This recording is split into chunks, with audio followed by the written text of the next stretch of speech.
Everyone is starting to wonder what this is all about. Every day, more and more people are realizing that the quarantines aren't worth their economic cost and likely won't work, and waking up to the myriad of misinformation they've been subjected to over the last several months. I'm here today to present to you both a hypothesis and a warning. Cui bono, the Latin term for who benefits.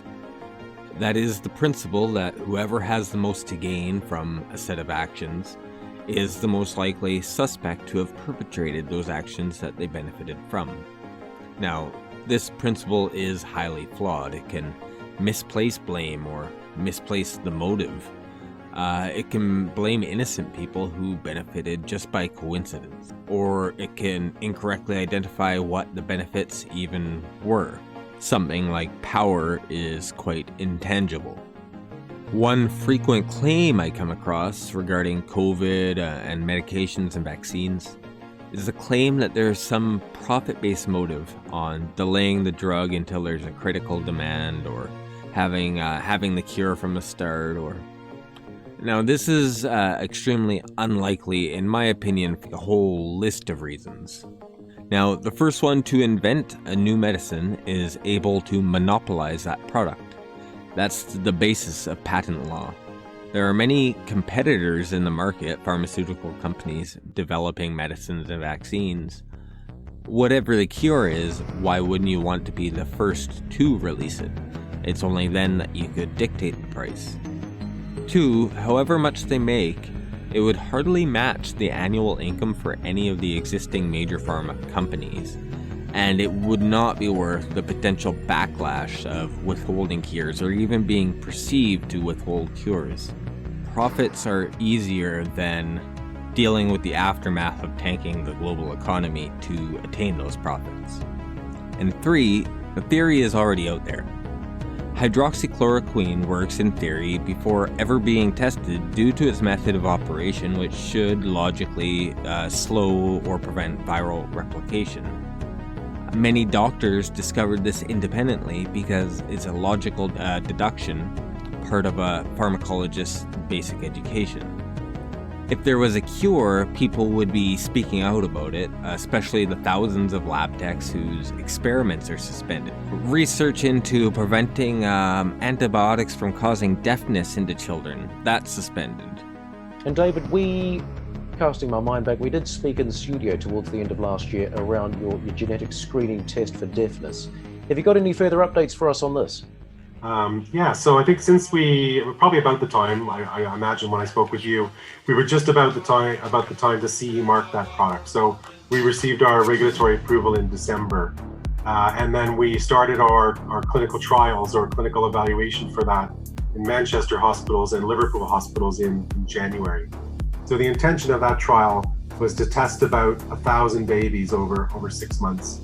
So what we're doing with that test is some children have a genetic mutation that when you give them antibiotics, they go deaf for life. And we know about this, and we've known about this genetic issue for a long period of time. But in an emergency setting where a baby is ill and needs to get antibiotics quickly, there isn't this 3 to 5 days that we talked about to get a result back and see if they have the mutation. So we developed GeneDrive that it could be used in a neonatal intensive care unit. Test a baby really rapidly for this mutation. We do the test in 27 minutes, so really quick. And then, a baby can be given the appropriate antibiotic or something different if they're found to have this mutation. So we started these trials in January. It's been really rewarding. I mean, we've already seen positive results of the work that we've done. But part of the trading update that we issued out on Tuesday was really just to recognize, I think, what we experience and what all companies really are experiencing right now in the healthcare space, or most companies, I should say.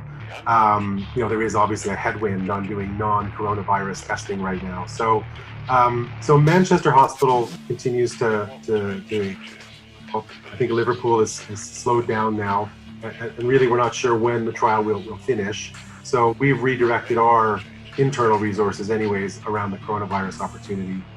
All the labs have been ordered to shut down to save time and materials for the COVID pandemic.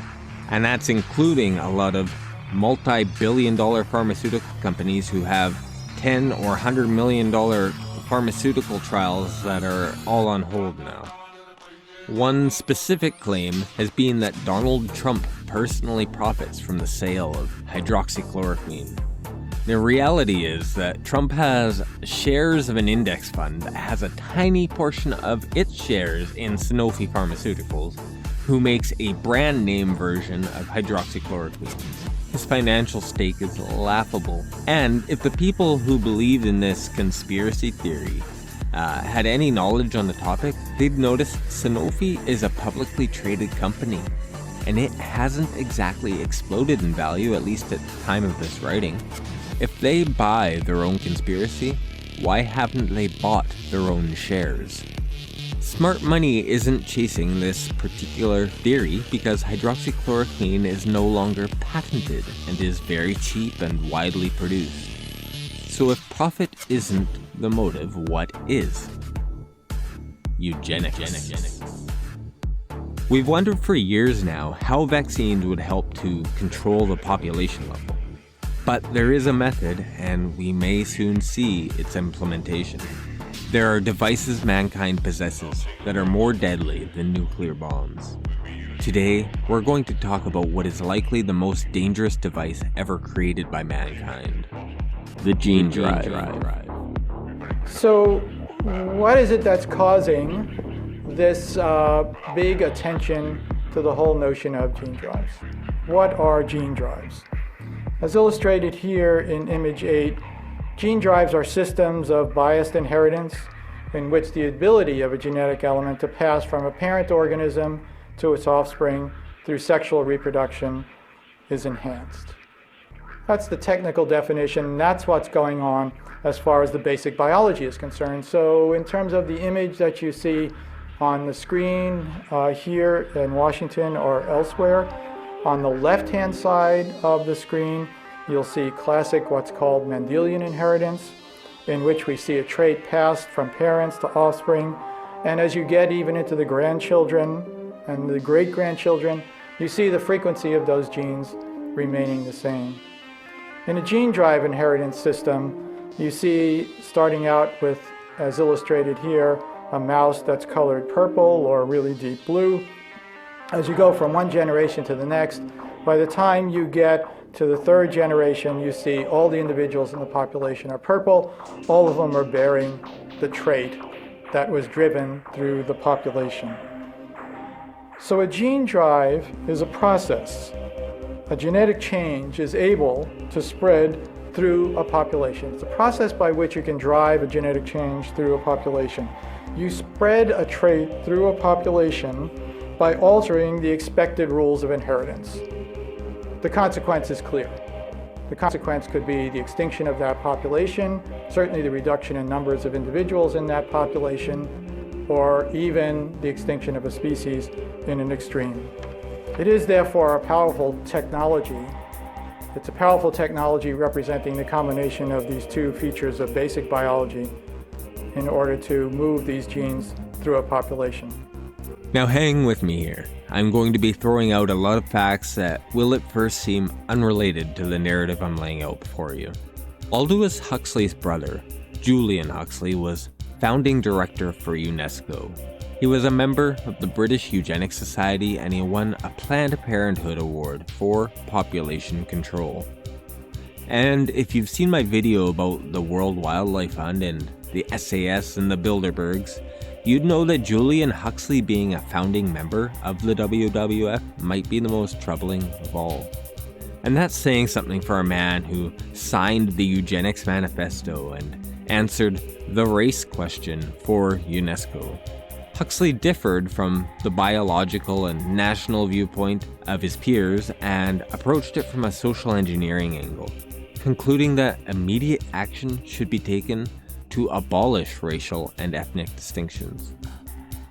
However, I'm not well informed on Julian Huxley at the moment, and what I mean to point out in bringing him up is the parallels between the agenda of Julian Huxley and the story of A Brave New World by his brother Aldous. While pop culture focuses on the soma and the indoctrinated utopian aspect of a Brave New World, Brave New World is about a futuristic society that has tried to create a perfect community where everyone is happy. it fails to consider that the book occurs through the eyes of alphas, merely a subpar alpha. There is a strict social caste system in place, not only implemented by dress and social programming such as sleep tapes, sex games, and pain stimulus, it actually begins at Boknovskification. If you need a refresher on the term, it's essentially a cloning process in the assembly line at the birth factory where humans are manufactured to do certain tasks and no more. What happens at this stage is that developing embryos are chemically treated, heat, saline, alcohol. Continually, our protagonist is teased that he got a little squirt of alcohol in his flask, leading to his stunted build which marked him below his allotted station. I looked it up once. It was mentioned at least 15 times during the course of the book. Anyway, all that background comes back to gene drives and genetic engineering with another set of genetic transcription devices. Among these are light switch gene promoters, heat shock promoters, and certainly pharmaceutical interventions I couldn't possibly begin to imagine. Whatever can trigger a desired protein to bind to the promoter element. Light switch gene promoters originate in plants and do exactly what they sound like. Luciferase-based reporter assays are one of the best ways to study regulation of gene expression. But determining exactly which promoter or 3' UTR sequences to use can be challenging. And even after selecting your sequence, the cloning is often difficult, requiring multiple attempts. Good news, things just got easier with LightSwitch. The LightSwitch product family is a complete luciferase reporter system that enables researchers like you to easily study gene regulation directly in a cell-based environment. The LightSwitch system includes pre-cloned, validated, ready-to-transfect vectors containing human promoters, 3' UTRs, and other regulatory sequences. A novel Ranilla luciferase and substrate engineered for the highest signal and the largest dynamic range. And all necessary controls, so you can focus on planning and performing the best experiments. Getting started is easy. Simply visit our website, search for your gene, select promoter, 3' UTR, or both, and order the pre-cloned transfection-ready vectors. There are more than 30,000 LightSwitch vectors available, but if you can't find what you need, just use our custom cloning or mutagenesis services. And don't forget to add your controls and the LightSwitch luciferase assay kit during checkout. If you need any help, our world-class technical support team is here for you. It's time to ditch staring at sequences and frustrating cloning. Upgrade to LightSwitch today. Heat shock promoter genetic sequences, which are temperature activated, become active or inactive depending on the ambient temperature. Quote, the heat shock treatment of live zebrafish is typically carried out by soaking embryos in water at 38 degrees Celsius for 30 minutes. That's enough to activate a protein reaction that activates the induced drive. Heat shock promoters were used to alter zebrafish embryos as early as this 2008 study, which goes into great detail on the operation. The gene sequence itself appears to be a commercially available product, and merely one of many available in 2008. And so I say, it's a brave new world. And if you are not yet persuaded by the web of coincidences I have been weaving, perhaps the threads will draw a little tighter when you discover that Aldous and Julian Huxley's father, Thomas Huxley, was a close friend and associate of Charles Darwin, and knew of his research before it was ever even published. The Huxley patriarch went from being a staunch critic of Darwin's new theory to declaring himself Darwin's bulldog.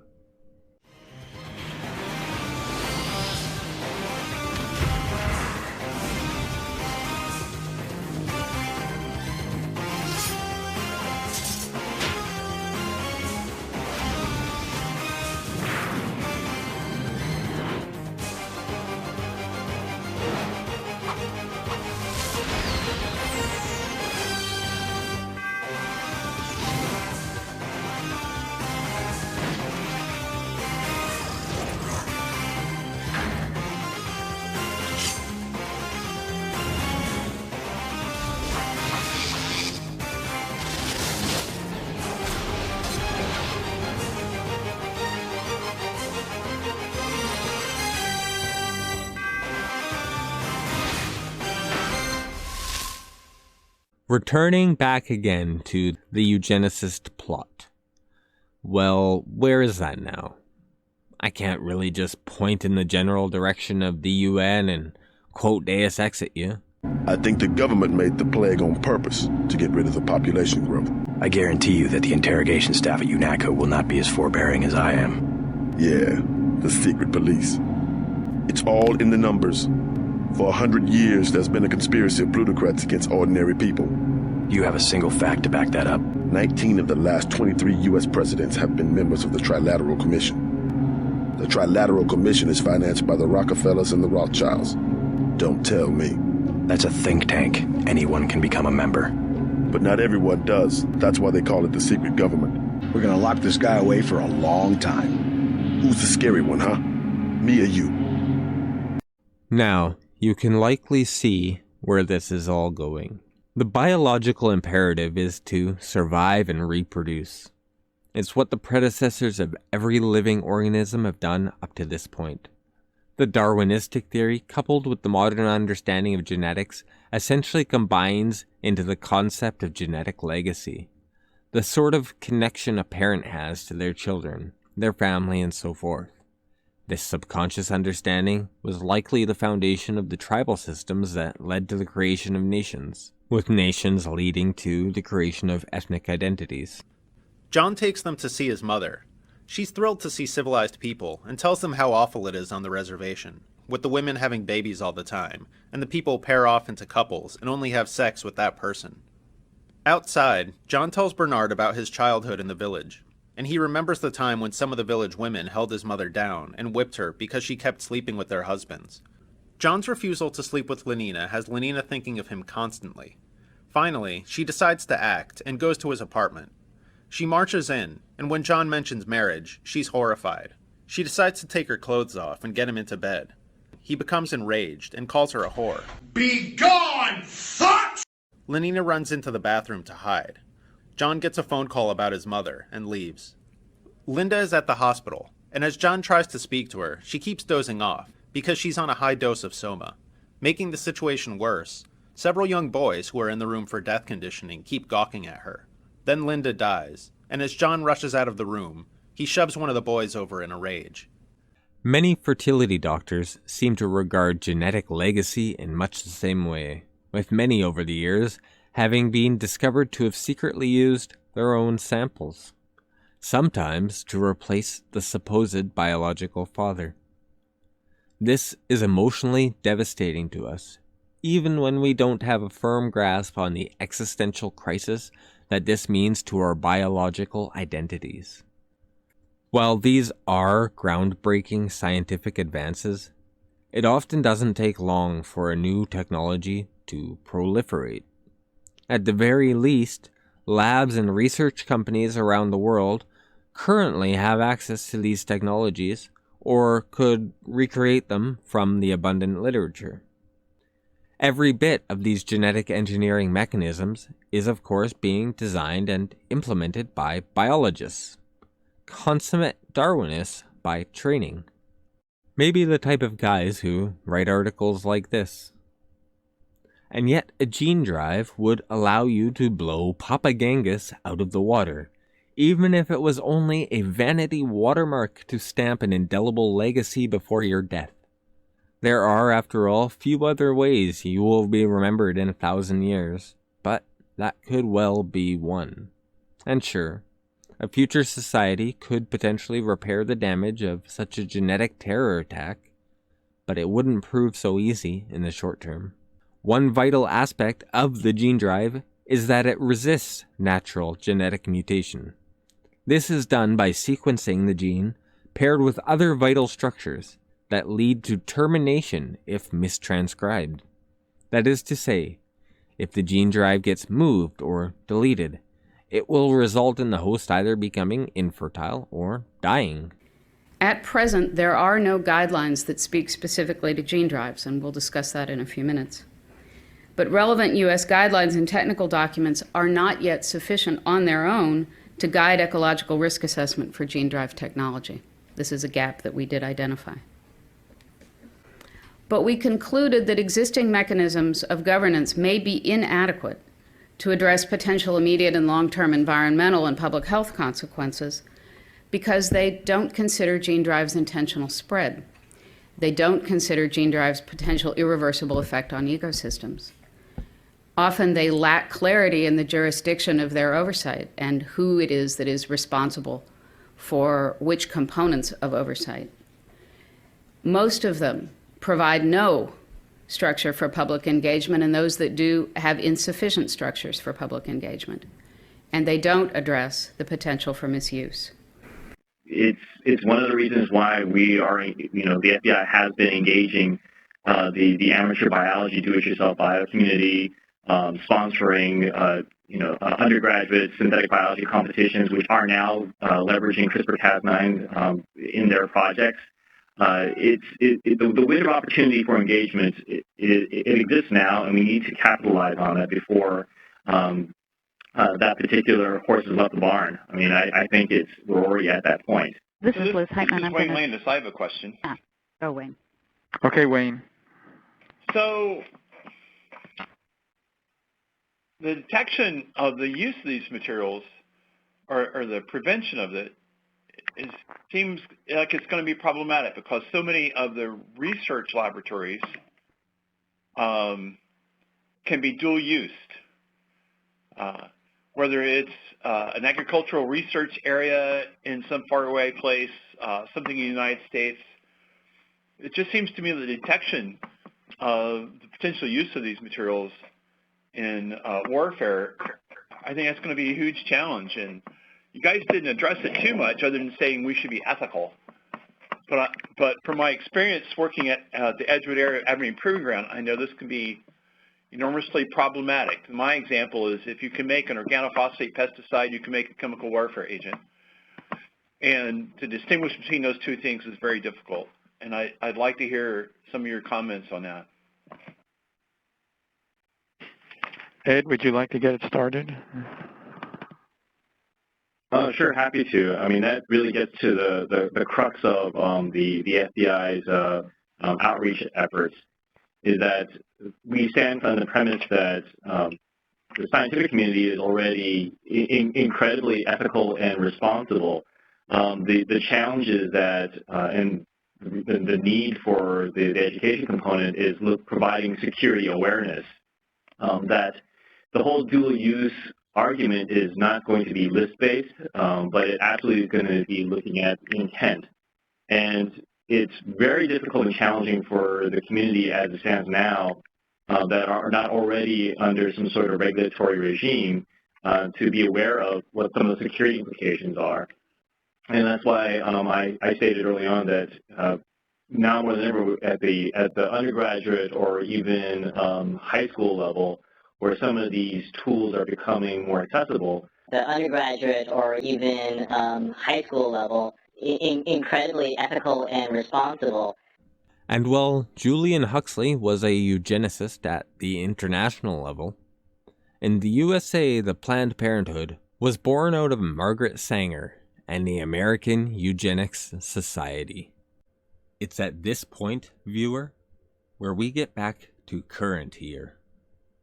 Right now, we are in lockdown, and Bill Gates is on TV giving interviews and advising world leaders that life cannot return to normal until after there's a vaccine released and widely deployed.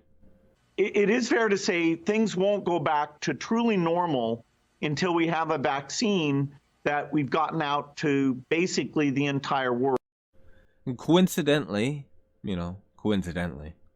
he recently left the board of Microsoft to begin the COVID Therapeutics Accelerator project in partnership with MasterCard, and quantum dot tattoos, which are an injectable tracking dye which fluoresces under the correct light we use to track vaccinations. It'll really add to the irony if that light is infrared. So our recommendations in this area are that wherever possible, researchers should include a gene drive that spreads a visible marker to distinguish modified organisms and facilitate research and monitoring, knowing what you're looking at and knowing whether you have a wild type or a modified type to begin to monitor. And Bill has had a long-standing interest in our topic today, genetic engineering. He's been researching adeno-associated viruses as a method of genetic engineering. Finally, we need lots of advanced R&D in areas of vaccines and diagnostics. There are some big breakthroughs like adeno-associated virus that could work very, very quickly. CRISPR genetic engineering, however, has revolutionized the science, something that the Bill and Melinda Gates Foundation has been a pioneer in. Bill has, in fact, created some of those devices which are more powerful than a nuclear bomb, which, in a Genghis Khan or a mitochondrial Eve, could eliminate an entire species. Not only are these things real, but they're being tested.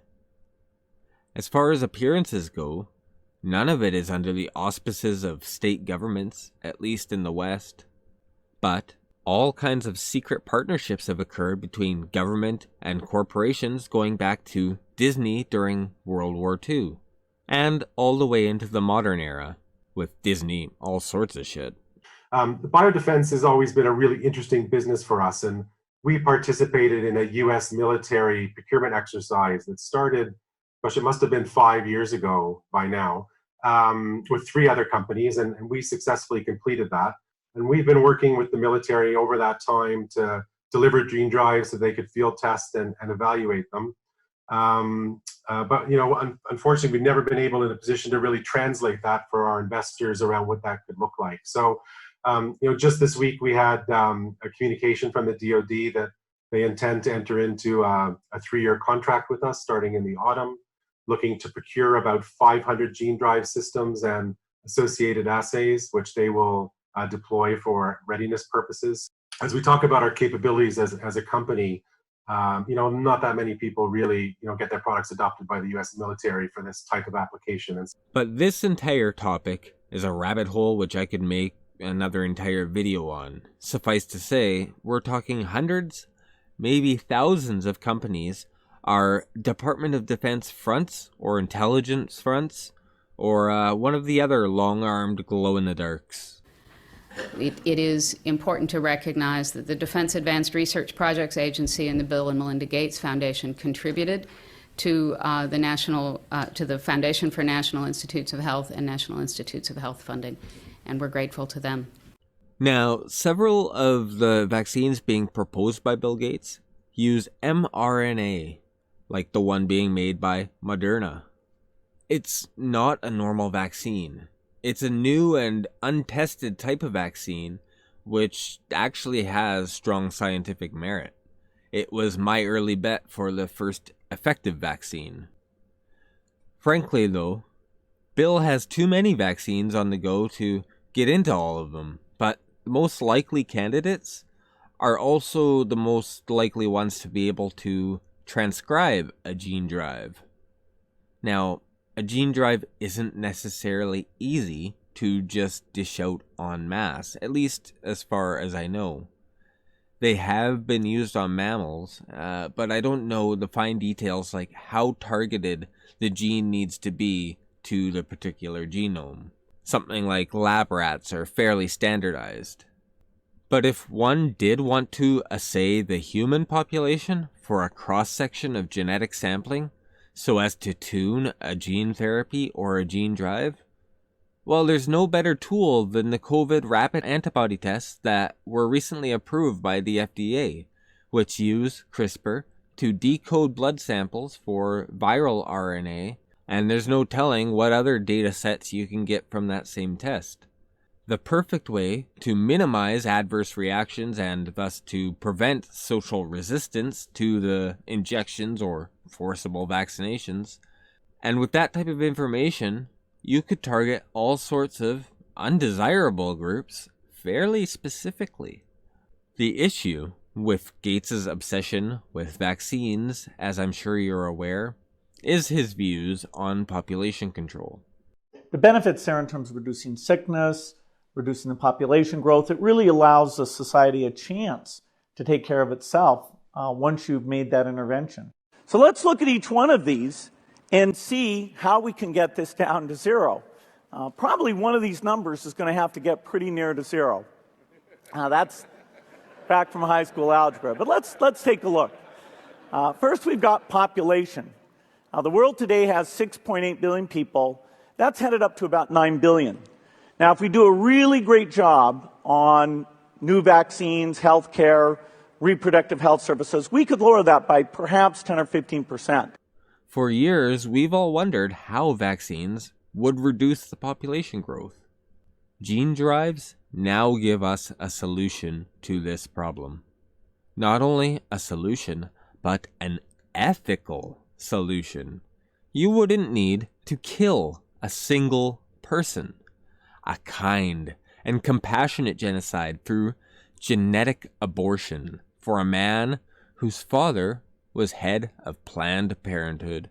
One issue that really grabbed me as urgent were issues related to population, reproductive health. But did you come to reproductive issues as an intellectual? When I was growing up, my parents were always involved in various volunteer things. My dad was head of Planned Parenthood. And a gene drive can pass through a population, causing extinction or genocide in as few as 8 to 12 generations. What more ethical and noble way to kill a man than before he is ever born? It's the closest you can get to going back in time and killing Hitler and everybody else in Europe. Liz or Jim, might I ask one more question? Yeah, sure, Wayne, go ahead. So I actually sat here and I just went through the entomological terrorism, a tactic, and asymmetric warfare. And my specialty is risk assessment, and it talks about risk management and assessment. This paper doesn't have any kind of quantitative aspect to it. And I'm trying to get a feel for what's been done as it comes to looking at a report and so forth. I was wondering, has there been actual quantitative studies done on what the particular outcomes are and if that's available? Because, I'm looking through this and there's lots of words but no numbers. To me, it's probably not very real until there are numbers with it. So I guess I'm asking you guys, are you aware of efforts to put numbers to these assertions? And if those things are available? This is Dr. Dalge. I have not seen any numbers put onto it. That paper is the only one that really comes up when you look. I don't know. There may be colleagues in the Department of Homeland Security that do the risk assessment that might have came this out or thought about this, but I haven't seen anything myself. Great. Thank you very much.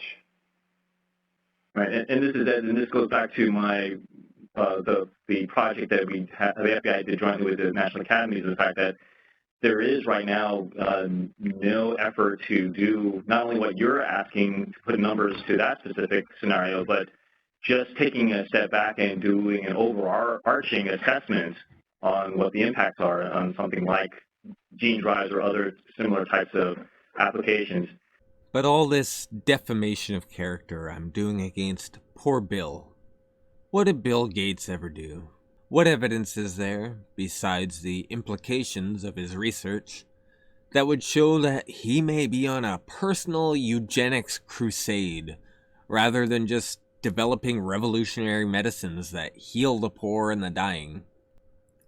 Jeffrey Epstein is a man who needs no introduction, particularly to Bill Gates, who actually befriended Epstein. To remove any of the plausible deniability and benefit of the doubt that other associates of Epstein might get, Gates befriended him after his arrest and conviction for the first set of charges. And wouldn't you know it, it turns out Jeffrey Epstein had his own eugenics program. He was buddies with Bill Clinton, Prince Andrew too. He had a stable of girls for you to peruse. But now we'll never know who, 'cause he didn't kill himself. Jeffrey Epstein didn't kill himself. Jeffrey Epstein didn't kill himself. Jeffrey Epstein didn't kill himself. Jeffrey Epstein didn't kill himself.